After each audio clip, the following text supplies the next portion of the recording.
Hello friends, मैं हूं उर्मिला। नमस्कार, गुड मॉर्निंग, राधे राधे दोस्तों। स्वागत है आपका मेरे नए एक स्टडी ब्लॉग में। हर दिन की तरह एक नई सुबह हो गई है, नए टारगेट के साथ, नए कुछ काम करने के लिए, कुछ पीछे टारगेट के कंप्लीट करने के लिए, कुछ लाइफ में आगे बढ़ने के लिए। तो दोस्तों, हम भी अपनी स्टडी को स्टार्ट करते हैं फुल कॉन्फिडेंस के साथ, कंसंट्रेशन के साथ। हमें स्टडी पर पूरा फोकस देना है, फोकस के साथ स्टडी करनी है, आगे बढ़ना है। तो जैसे कि मैं आपको पता है कि मेरी एनसीईआरटी कल एक बुक खत्म हो गई थी जो मैंने टारगेट में रखी थी। तो मैंने सोचा कि नई एनसीईआरटी उठाने से पहले क्यों ना मैं इसके कुछ चैप्टर कंप्लीट जल्दी जल्दी कर लूँ, जो मेरा थोड़ा थोड़ा रह गया है। कि उस दिन नौवीं वाले दिन रह गया था और थोड़ा सा बैक हो रहा था। तो मैंने सोचा आज पहले इकोनॉमिक्स को लेकर बैठती हूँ, पहले इकोनॉमिक्स पढ़ती हूँ।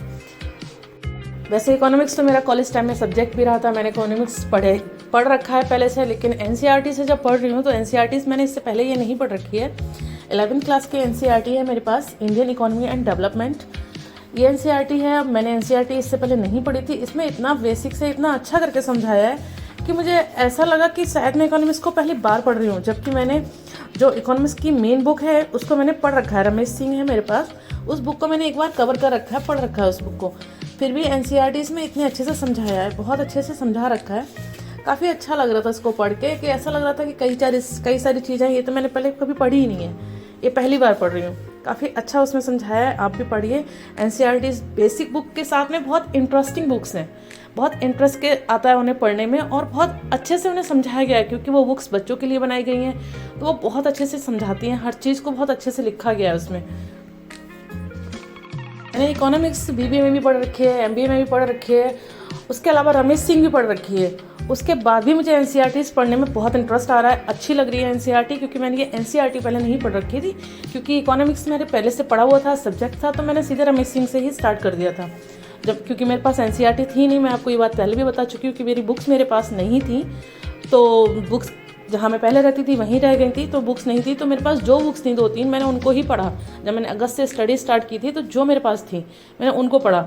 जो मेन बुक्स थी या 1-2 एनसीईआरटी थी जो था मेरे पास, मैं उससे कंटिन्यू करने लगी कि जब आएंगी तब आएंगी, जो है मेरे पास कम से कम उनसे तो कंटिन्यू किया जाए।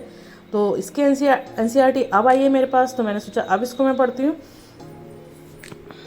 हर चैप्टर बहुत अच्छे से समझाया गया है, बहुत अच्छे से बताया गया है, और काफ़ी इंटरेस्टिंग तरीके से समझाया है। पढ़ोगे अच्छा लगेगा और हर चीज़ दिमाग में फिट हो जाएगी, याद हो रही है, और हर चीज़ बहुत अच्छे से समझाई गई है। इतने अच्छे से हम किसी भी सब्जेक्ट किसी भी क्लास में हम पढ़ते हैं तो वो हमारी मेन बुक्स होती हैं, वो एक अलग तरह से होती हैं। उसमें डेफिनेशन दे दी और उसके सब कुछ स्कोप वगैरह इंपॉर्टेंस समझा दी गई है, बस उसको हमें याद करना होता है, लिखना होता है। लेकिन एनसीईआरटी से एक एक एग्जाम्पल देकर बहुत अच्छे से समझाया गया है कि कैसे एक एग्जाम्पल्स होते हैं और कैसे उसको जैसे सुबह मैंने एक चैप्टर पढ़ा था पॉवर्टी, तो पॉवर्टी में एक स्टोरी दे रखी थी, उन्हें एक स्टोरी के थ्रू उसको समझा रखा है। उसमें अनु और एक सुधा नाम की 2 लड़कियां हैं, उन 2 लड़कियों की कहानी दी है कि वो जस्ट सेम डे बॉर्न होती हैं, लेकिन एक बहुत पुअर फैमिली की होती है और एक अच्छी खासी फैमिली से बिलोंग करती है। इसके पापा बिजनेसमैन होते हैं। तो दोनों की जो कंडीशन होती है उनमें बहुत डिफरेंस होता है, जिससे दिखता है कि उनका हर चीज़ उनका बहुत डिफरेंस होता है। जबकि वो एक दिन पैदा हुई होती हैं, सब कुछ होता है, लेकिन उनकी जो लाइफ होती है उसमें बहुत चेंजेस होते हैं। पढ़े तो उसे पूरी तरह से समझ में आ जाए, फिर हम अगर उसे पढ़ते हैं तो वो हमें काफ़ी अच्छे से इंटरेस्टिंग भी लगती है और काफ़ी अच्छे से याद होती है। अगर हम जैसे मैं तो पढ़ चुकी हूँ पहले से वो बुक, तो रिवाइज ही करना है। लेकिन अगर आपने वो बुक नहीं पढ़ी है और कभी पहले से भी इकोनॉमिक्स नहीं पढ़ रखी है तो आप एनसीईआरटी से स्टार्ट करेंगे तो आपको काफ़ी अच्छा समझ में आएगी, अच्छी लगेगी। अगर आपका कोई भी तैयारी कर रहे हैं उसमें आपकी इकोनॉमिक्स है तो आप 11th क्लास की एनसीईआरटी से स्टार्ट कीजिए, बहुत अच्छा उसमें समझाया गया है। तो फिर मैंने जब इकोनॉमिक्स पढ़ना स्टार्ट की, मेरा ज़्यादातर ऐसे ही होता है, इसलिए कि मैं अगर कोई सब्जेक्ट पढ़ने बैठ गई सुबह तो फिर वो इस सब्जेक्ट इतना इंटरेस्टिंग सा लगता है कि अगर मुझे कभी कभी ऐसा होता है कि कोई सब्जेक्ट कोई टॉपिक किसी सब्जेक्ट में ऐसा कोई टॉपिक होता है जो बोरिंग लगने लगता है, तो मुझे वो बंद करना पड़ता है कि ठीक है इसे थोड़ी देर बाद पढ़ती हूँ। वरना मुझे ठीक लगता है तो मैं उसी सब्जेक्ट को कंटिन्यू करती रहती हूँ 2-2.5 घंटे, जितना भी मुझे लगे कि हाँ जब तक पढ़ रही हूँ मैं, जब तक ब्रेक की नीड नहीं है या कुछ वो है, या ब्रेक भी मैंने 5-10 मिनट का इधर टहल के लिया, पढ़ते रही मैं कंटिन्यू, तो उसी को कंटिन्यू रखती हूँ। लेकिन अगर ब्रेक ले लिया मुझे थोड़ी बहुत देर के लिए तो ही मैं दूसरा सब्जेक्ट उठाती हूँ। जब नेक्स्ट स्लॉट होता है तो मैं उसमें नेक्स्ट सब्जेक्ट को लेकर बैठती हूँ।